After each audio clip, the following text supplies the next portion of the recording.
परमात्मा जो होते हैं ना, आप पढ़ेंगे सदगुरु महाराज जी की वाणी को, परमात्मा को कहते हैं ब्रह्म पर अथवा परात्पर ब्रह्म कहते हैं। परात्पर ब्रह्म से उन्हीं का जो अंश होता है बहुत नीचे होता है, शुद्ध ब्रह्म। आप पढ़ेंगे गुरु महाराज की वाणी, और शुद्ध ब्रह्म से भी बहुत नीचे होता है विश्वरूप ब्रह्म। उसी विश्वरूप ब्रह्म का अवतार होता है। जो अपना 24 अवतार की बात हम लोग जानते हैं ना, उन्हीं का अवतार होता है। और संत कहाँ होते हैं? अलख अगम अनाम सो सतपद सुरत रली। अपने सदगुरु महाराज की वाणी में आप देखेंगे, अब पायो पद निर्वाण कहत सब संत अली। वहां तक संत की पहुंच होती है। अब कितना नीचे हो गए ये आप कल्पना कर लीजिए, संत से कितना नीचे। यही भाव लेकर के जब हमारे भीतर में संत सदगुरु के प्रति श्रद्धा जगेगी, प्रेम जगेगा, उनके अनुकूल हम करने लग जाएंगे, तब लाभ होना शुरू हो जाता है।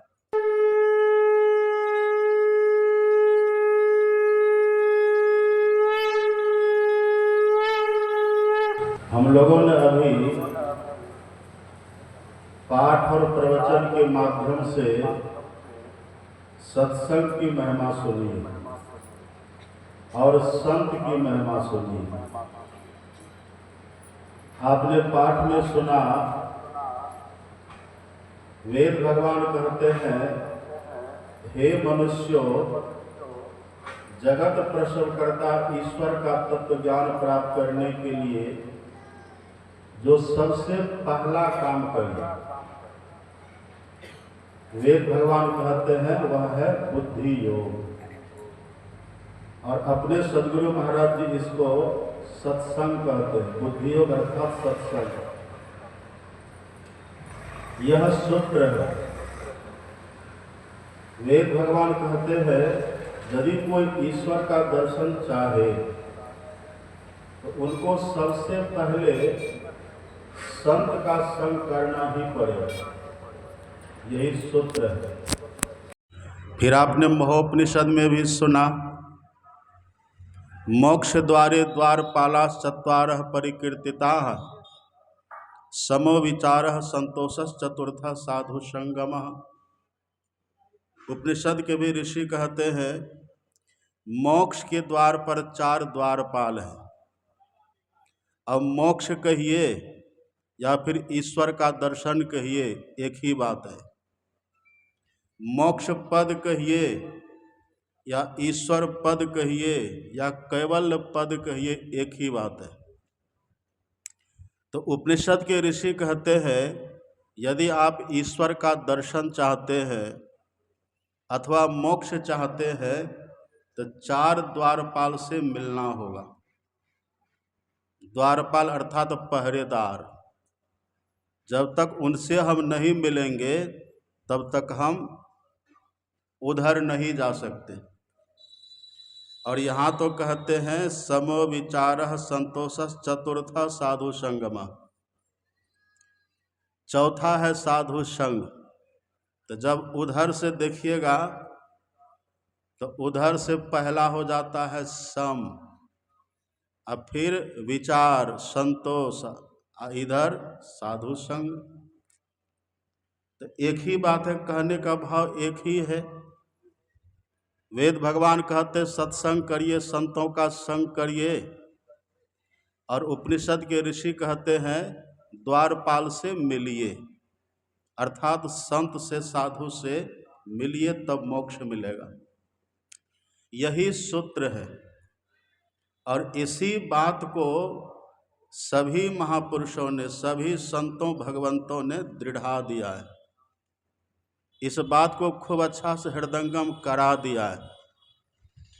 इस विचार को हम भीतर में अटल कर लें, अचल कर लें कि ईश्वर का दर्शन जब भी होगा तो संत के संग से ही होगा। अपने सदगुरु महाराज जी की वाणी आप पढ़ेंगे पदावली में, अपने सदगुरु महाराज जी कहते हैं, घटपट तिहु के पार में साईं बसे ही अंतरे।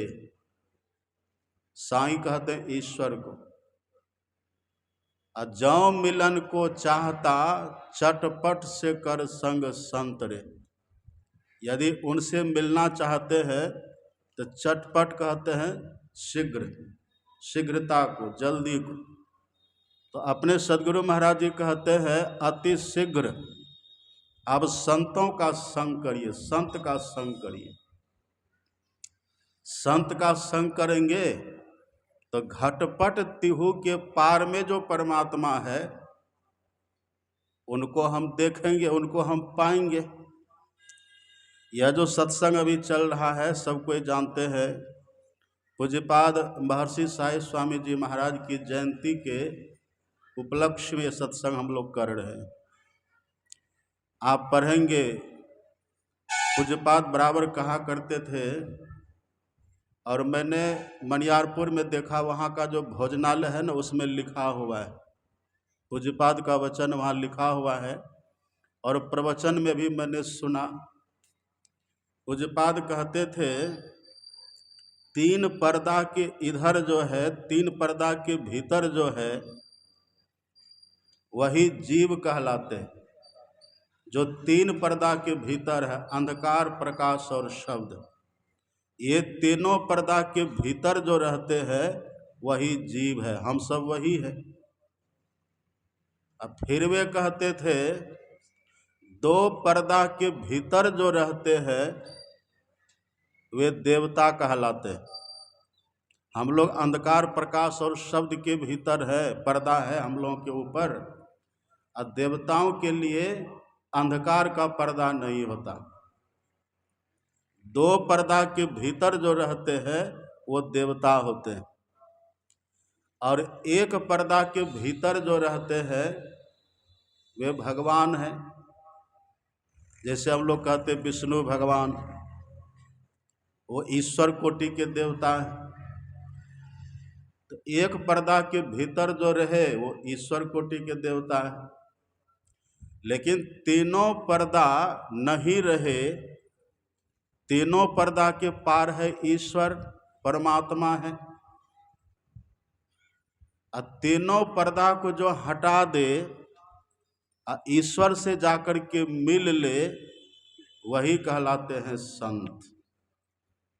रोज हम लोग पाठ करते हैं, हम लोग को सदगुरु महाराज ने रटा दिया है, घटतम प्रकाश व शब्द पट त्रय जीव पर है छार है।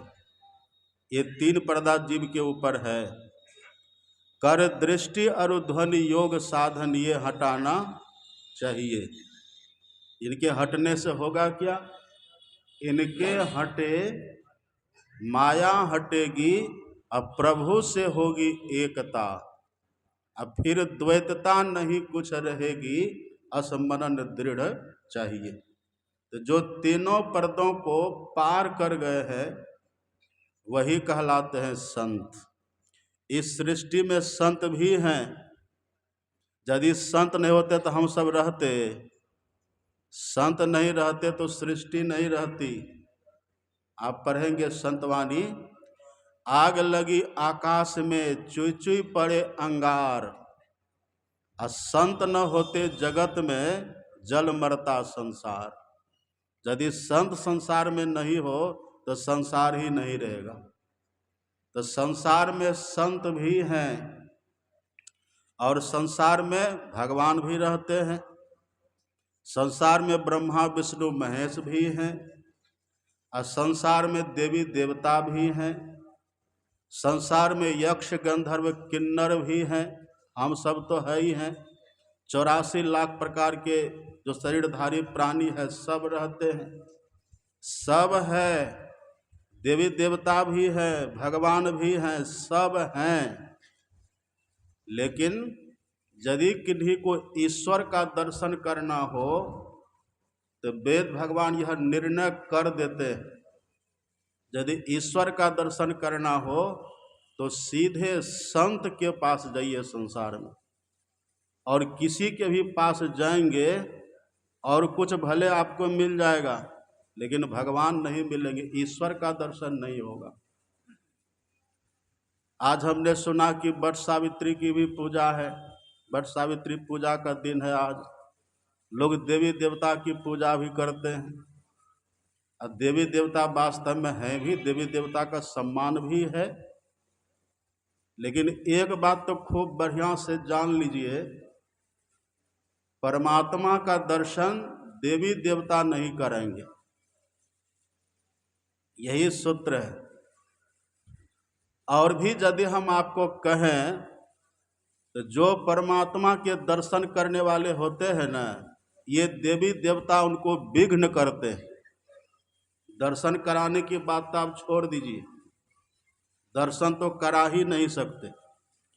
जो दर्शन करने के लिए चलते हैं ईश्वर का, परमात्मा का, ये सब उनको विघ्न करते हैं और चाहते हैं कि ये भक्ति न करे, ये भजन न करे, तपस्या न करे। उनके भीतर ये भी इच्छा चलती है, वो नहीं चाहते कि कोई ईश्वर का दर्शन करे। आप पढ़िएगा रामचरितमानस को।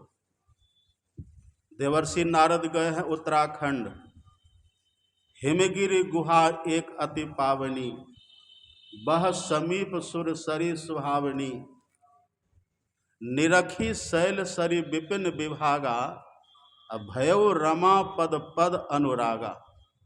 देवर्षि नारद जब उत्तराखंड गए, वहाँ गंगा जी की कल कल छल छल धारा जब उन्होंने देखी, हिमालय का जो मनोरम दृश्य उन्होंने देखा, सुंदर सुंदर दृश्यों को देख करके नारद जी के मन में ईश्वर के प्रति अथवा अपने इष्ट के प्रति बहुत प्रेम जगा। अब प्रेम जगा, श्रद्धा उनके भीतर हुई, दृश्यों को देख करके वहीं बैठ जाते हैं भजन करने के लिए। सुमिरत हरि ही साप गति बाधी, असहज विमल मन लागी समाधि। स्थान का प्रभाव पड़ता है। उत्तराखंड की पावन भूमि, गंगा का तट, आप पढ़ते हैं ना सत्संग योग में, पर्वताग्रे नदी तीरे बिल्व मूले बने अथवा मनोरवे शुचो देशे मठं कृत्वा समाहिता। स्थान का तो प्रभाव पड़ता है। देवर्षि नारद वहाँ जैसे गए, वहाँ के उस मनोरम दृश्यों को देख करके उनका मन भजन में लगा, और जैसे लगा तो मन पवित्र, भीतर में अनुभूति तो समाधिस्थ हो गए। अब नारद जी लगे हैं भजन करने के लिए, भक्ति में लगे हैं। अब भक्ति का फल तो मुक्ति ही न है। जिमि थल बिनु जल रही न सकाई, कोटि भांति को करे उपाई, तथा मोक्ष सुख सुनु खगराई, रही न सकई हरि भगति बियाई। जैसे बिना थल के जल नहीं रहता, ऐसे बिना भक्ति के मुक्ति नहीं मिलती। तो देवर्षि नारद जी तो वहाँ भक्ति कर रहे हैं, भक्ति का फल है मुक्ति। लेकिन आप पढ़िएगा वहाँ रामचरितमानस में, देवताओं के राजा है इंद्र। इंद्र ने जब देखा है देवर्षि नारद को भक्ति करते हुए, मुनि गति देखी सुरेश डेराना। इंद्र को डर लगा। अब कैसा डर लगा वह भी लिखते हैं, तुलसीदास जी लिखते हैं, सूख हार ले भाग सठ, स्वान निरखी मृगराज, छीन ले जनी जानी जड़, तिमि सुरपति ही न लाज। जैसे कोई कुत्ता हो और सूखी हड्डी लेकर के जा रहा हो, उधर से सिंह आ रहा हो, वनराज सिंह आ रहा हो, तो क्या वो सिंह कुत्ता का हड्डी लेगा कभी? सब कोई जानते हैं सिंह कभी किसी दूसरे का मारा हुआ नहीं खाता है। साध सिंह की एके गति जीवत ही को खाए। तो सिंह जो होता है जिंदा को पकड़ करके अपने से मार करके खाता है। लेकिन तुलसीदास जी कहते हैं, कुत्ता जब देखता है ना सिंह को, तो कुत्ता को भ्रम होता है ये सिंह कहीं मेरी हड्डी छीन न ले, पर वो कभी छीनेगा उसका? ऐसे ही तुलसीदास जी कहते, तिमि सुरपति ही न लाज। कहाँ थे देवर्षि नारद मुक्ति पाने के लिए, ईश्वर का दर्शन करने के लिए वहाँ बैठे हैं, भक्ति कर रहे हैं।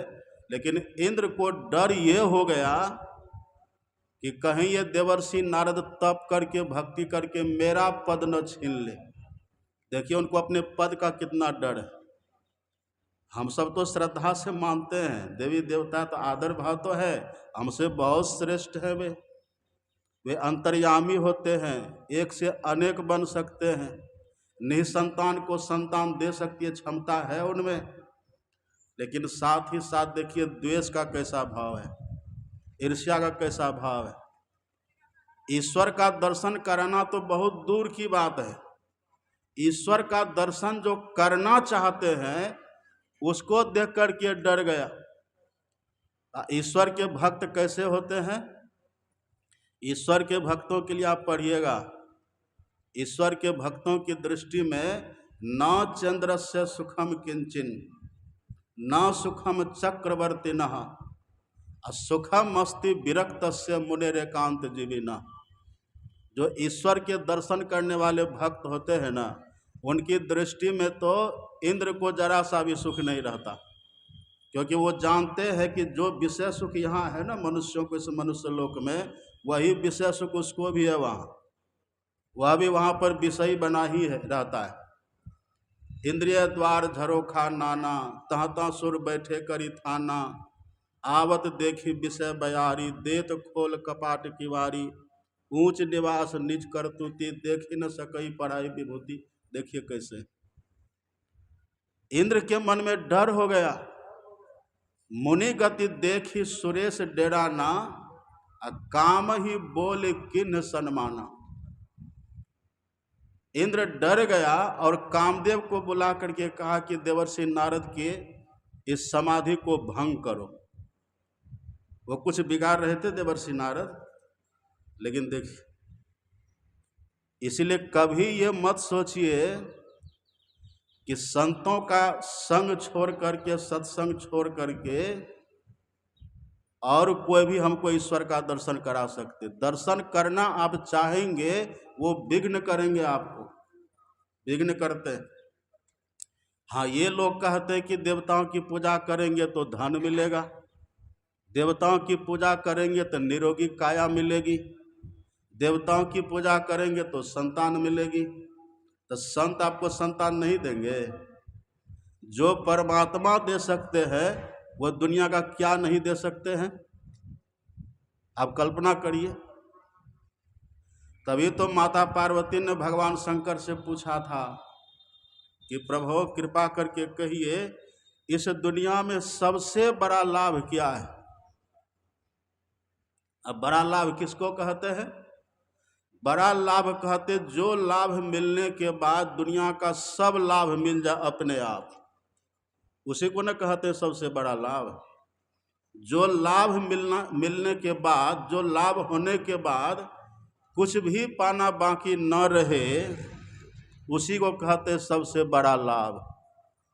वही प्रश्न है माता पार्वती का। प्रभु आप कृपा करके कहिए कि सबसे बड़ा लाभ दुनिया में है क्या? भगवान शंकर ने कहा, आप सब जानते ही हैं, गिरिजा संत समागम समन लाभ कछुवान। हे पार्वती, संतों के संग के समान दूसरा कोई लाभ नहीं है। अब जो परमात्मा का ही दर्शन हमको करा सकते हैं तो दुनिया का पदार्थ वो नहीं देंगे। बल्कि तुलसीदास जी ने तो मोहर लगा दी है, आप पढ़ते हैं सुनते, कई बार आपने सुना भी है। जलचर थलचर नभचर नाना जे जड़ चेतन जीव जहाना मति कीरति गति भूति भलाई जब जही जतन जहाँ जही पाई सो जानब सत्संग प्रभाव हुआ लोक कहूँ वेद न अनुपाव। सत्संग का मतलब संत संग। संतों का संग यदि मिल जाए, सत्संग यदि मिल जाए तो ये जो 5 चीजें सार है ना दुनिया की, सब मिल जाती है। सुनी समुझही जन मुदित मन मज्जही अति अनुराग अल्लाह ही चारि फल अछत तनु। अछत तनु का मतलब मरने के पहले शरीर रहते। लही चारि फल अछत तनु साधु समाज प्रयाग। कोई लाभ बाकी रहता है? ये तो हम आपको देवी देवता की बात कहे, इतना बात तो चलने लायक है। आप और भी पढ़िएगा, इसमें कोई विकल्प नहीं है कि संत के सिवा दूसरा भी ईश्वर का दर्शन हमको करा सकेंगे, इसमें कोई विकल्प है ही नहीं। इस बात को तो सूरदास जी ने और खूब बढ़िया से, गोस्वामी तुलसीदास जी ने, आप पढ़ेंगे, संशय दमन, संशय समन, दमन दुख, सुख निधान हरि एक, साधु कृपा बिनु मिलहि नहीं, करिए उपाय अनेक। ये चुनौती है उनकी। जो उपाय आप और हम करना चाहते हैं ना, तुलसीदास जी किताब करके देख लीजिए, चुनौती आपको नहीं मिलेंगी। साधु के संग के बिना और किसी के भी संग से ईश्वर का दर्शन हो, ये संभव नहीं है, नहीं होगा। ये तो हम आपको देवी देवता की बात कहे। ईश्वर का दर्शन वही करा सकते हैं जो ईश्वर का दर्शन कर लिए, वही करा सकते हैं। देवी देवताओं को जो शक्ति मिलती है ना, वो विष्णु भगवान से मिलती है। आप पढ़िएगा भागवत को, मूलम ही विष्णुर्देवा नाम यत्र धर्म सनातनः। सभी देवताओं की जड़ अथवा देवताओं का आधार है विष्णु भगवान, लिखा है भागवत में, आप पढ़ेंगे। अब विष्णु भगवान आप सब जानते हैं, जब महर्षि वाल्मीकि की कुटिया पर राम भगवान गए थे, तब महर्षि वाल्मीकि ने कहा था राम भगवान से, हे राम, जग पेखन तुम देखनि हारे, अब विधि हरि शंभु नचावनि हारे। विधि किसको कहते? ब्रह्मा जी को। हरि भगवान विष्णु, और शंभु भगवान शंकर। महर्षि वाल्मीकि ने कहा था, आप ब्रह्मा विष्णु महेश को भी नचाने वाले हैं। एक बात और देखिए, आप कहेंगे ये तो राम भगवान को कह रहे थे, और राम भगवान तो विष्णु भगवान के ही अवतार है, आप कह सकते हैं ना।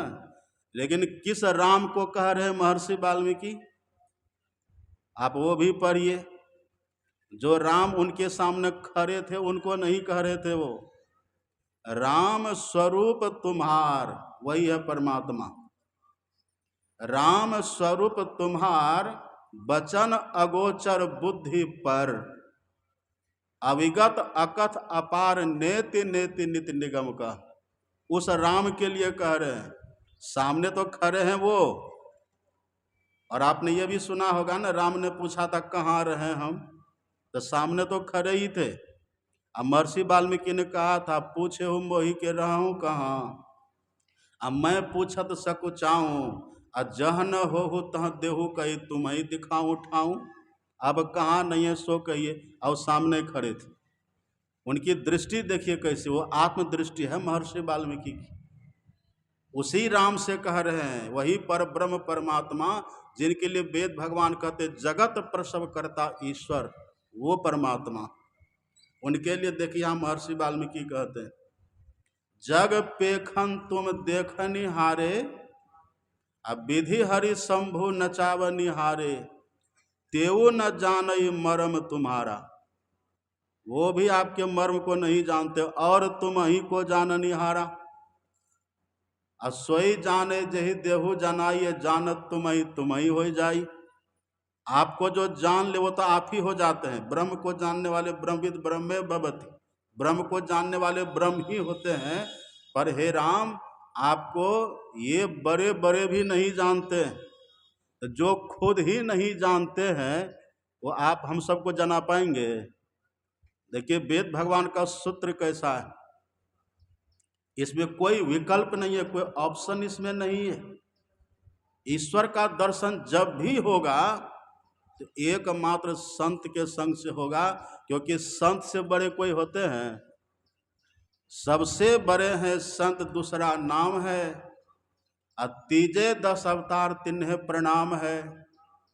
ब्रह्मा विष्णु महेश सकल संसार है, अरे हारे पलटू सबके ऊपर संत मुकुट सरदार है। अब मुकुट कहाँ पहनते, पैर में पहनते कि सिर पर पहनते? सिर पर पहनते हैं। जैसे मुकुट सिर शरीर के सबसे ऊपर वाले भाग में रहता है, ऐसे ही संत इस सृष्टि के सबसे ऊपर ऊंचा महल अगमपुर जहवा संत समागम होई, और जो कोई पहुंचे वही नगरिया आवागमन न होई। इसलिए पलटू साहब कहते हैं संत सबसे बड़े होते हैं। संत हमारे प्राण रहो में साथ में, तीन लोक सब रहे संत के हाथ में। मौको डारे बेची उजुर में ना करो, अरे हारे पलटू हरि उधो से कहे संत से मैं डरूं। संत से भगवान भी डरते। क्यों डरते हैं?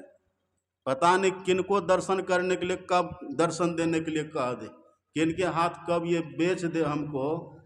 मौको डारे बेची, किनके हाथ में कब बेच देंगे, कहाँ हमको दर्शन देने के लिए कह देंगे, कहाँ जाने के लिए कह देंगे, इनका कोई ठिकाना नहीं। और संत तो दयालु होते हैं ना। संत का हृदय कैसा होता है? संत देखिए बड़े कितना है। अभी तो इधर के लोगों को देख करके भीतर में भय लगता है कि पता नहीं कैसा आदमी है ये, डर लगता है।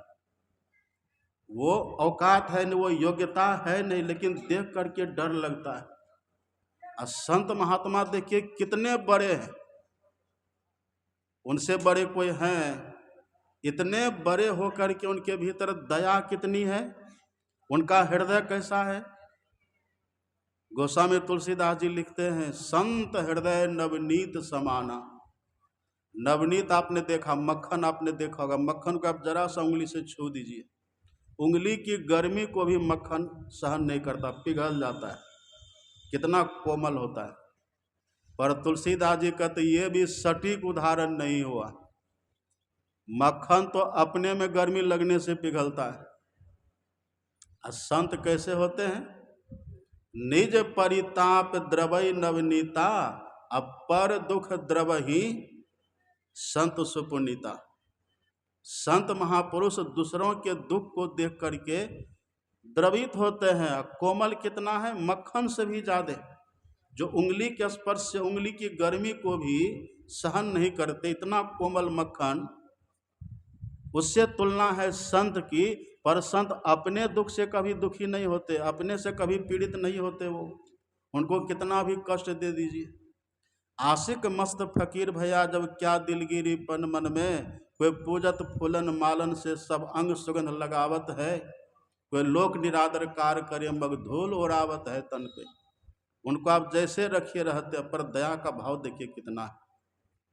यही जो संत होते हैं जिनके भीतर दया ही दया है, दया का गुण जिनके भीतर होता है। अब बड़े देखिए कितने, इतने बड़े होकर के भी कितने दयावान, कितने दयालु। वेद भगवान कहते हैं ऐसा संत यदि मिल जाए तब समझिए ईश्वर का दर्शन होगा। ये संत का दर्शन यदि हो जाए तब ईश्वर दर्शन करने के योग्य हम होंगे। लेकिन ये संत मिलेंगे किनको? ये संत सबको मिल जाते हैं? ये संत किनको मिलेंगे?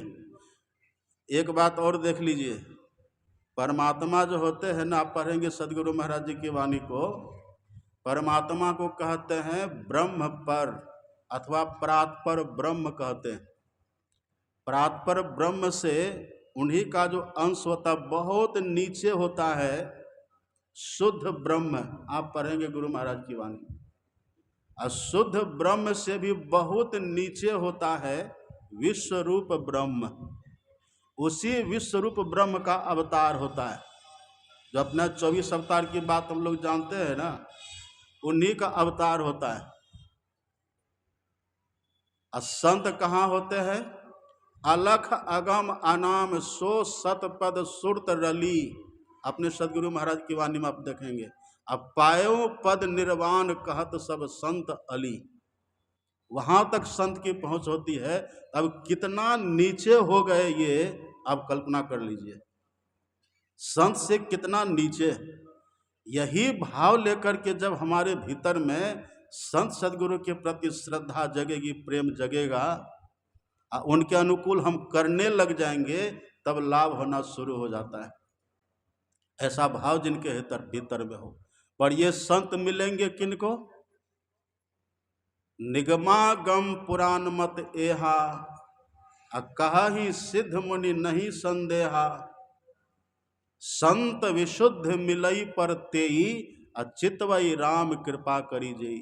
वही परमात्मा जिन पर कृपा करते, जिनको अपना दर्शन देना चाहते हैं, वही कृपा करके ऐसे संत से मिलाते हैं। तो ये समझ लीजिए कि हम सबके ऊपर उनकी कृपा है, तभी तो संत सदगुरु महाराज जी मिले। आप कहेंगे वो तभी सशरीर नहीं है, तो संत कभी देह छोड़ करके कहीं जाते हैं? नहीं जाते। वो शरीर रहते परमात्मा से मिलकर के परमात्मा होते हैं। देह जब तक है तब तक वो जीवन मुक्त है, उसी स्थिति में रहते हैं, और देह छोड़ दिए तो उसी स्थिति में पर वो विदेह मुक्त है। इसी बात को संत कबीर साहब कह देते हैं, जल भरी कुंभ धरे जल भीतर, बाहर भीतर पानी हो। उलटी कुंभ जल जल ही समय है, तब का करी हो ज्ञानी हो। बोतल में पानी था, अथवा कुंभ में घड़ा में पानी था, जब तक घड़ा था तो आवरण था, पहले भी मिला हुआ ही था। घड़ा डूबा था पानी में तब भी मिला, घड़ा फूट गया तब भी मिला हुआ है। तो जैसे परमात्मा सर्वव्यापक हैं, ऐसे संत सदगुरु महाराज भी सर्वव्यापक होकर के रहते हैं। तो वे भले नहीं हैं, पर वे शरीर उनका नहीं, पर वे तो है। और दूसरी बात है, उनका जो ज्ञान है, गुरु नाम है ज्ञान का, शिष्य सीख ले सोए। अज्ञान मर जा जाने बिना गुरु अरु शिष्य न कोय। गुरु देह को नहीं कहते, गुरु ज्ञान को कहते हैं। और आप सुन रहे थे, हमारे पूज्य स्वामी गुरु प्रसाद बाबा आपको सुना रहे थे, अपने सदगुरु महाराज जी कहते हैं, मैं समझते समझते समझ गया कि संतमत से उत्तम और कुछ भी नहीं है। इस विचार में मैं इतना दृढ़ हूँ कि मुझे कोई डुला नहीं सकता है। और मेरी रचित पुस्तक को जो पढ़ेंगे वे भी दृढ़ होंगे, ऐसा मेरा विचार है। अब कैसा ज्ञान आप सुन रहे थे संत कबीर साहब की वाणी, शब्द सा हीरा, मतलब हीरा की तरह बहुमूल्य है, बातें हैं अनमोल मोल नहीं एक एक की। तो जो ऐसे संत सदगुरु महाराज के ज्ञान को भी हृदंगम कर लेंगे, धारण कर लेंगे ढंग से, तो गुरु ज्ञान सूर्य रूप उनकी ज्योति अनूप, वो ज्ञान स्वरूप है। उनके ज्ञान को जो धारण कर ले, धारण करके तब जीवन जिए। धारण करने का एक और भी भाव है, ये न कि हम बहुत पढ़े बहुत ज्ञानी हो जाए। अपने सदगुरु महाराज जी तो कहते, सकल भूले एके रहे गुरु तुम पद स्नेहु। गुरु तुम पद स्नेहु कहने का भाव है सदगुरु महाराज जी के चरणों में प्रेम, और उनका जो ज्ञान है उनके ज्ञान में श्रद्धा, अथवा उनकी जो युक्ति हम लोगों को जो मिली है ना, उस युक्ति में जिनकी श्रद्धा है। अश्रद्धा कहने का भाव वही सच है, वही ठीक है, वही सटीक है। ये भाव लेकर के तब जो श्रद्धा करके तब भजन में लगे, भजन में जो लग जाए तो उनको लाभ होता है। युक्ति तो आप सुन रहे थे पाठ में, और वही हम सबको बताए भी है। पहले बुद्धि योग करिए, संत का संग, संत संग का कहने का भाव संत का संग सत्संग भी, और करी सत्संग गुरु खोज करिए चुनिए गुरु सच्चा। बिन सतगुरु के ज्ञान पंथ सब कच्चा ही कच्चा। तो जो गुरु खोज करे, गुरु को धारण करे, और गुरु से दीक्षा लेकर के युक्ति जाने और भजन करे। तो हम सबों को जो सदगुरु महाराज जी बताए हैं, बिल्कुल वेद सम्मत ज्ञान, उपनिषद सम्मत ज्ञान, संतवाणी सम्मत ज्ञान। मानस योग कहने का भाव क्या है? हम लोगों को सदगुरु महाराज जी ने एक मंत्र जप करने के लिए कहा, एक रूप का ध्यान करने के लिए कहा, रटा दिए हम लोगों को। गुरु जाप मानस ध्यान मानस, कीजिए दृढ़ साध कर, इनका प्रथम अभ्यास कर श्रुति शुद्ध करना चाहिए। यही तो मानस योग है। और अग्नि की ज्योति का योग किसको कहते हैं? वही दृष्टि योग और नाद योग है। हम लोग रोज गाते हैं, कर दृष्टि और ध्वनि योग साधन, ये हटाना चाहिए। यही घटतम प्रकाश और शब्द पट त्रय, इनके हटे माया हटेगी, प्रभु से होगी एकता, अब फिर द्वैतता नहीं कुछ रहेगी, स्मरण दृढ़ चाहिए।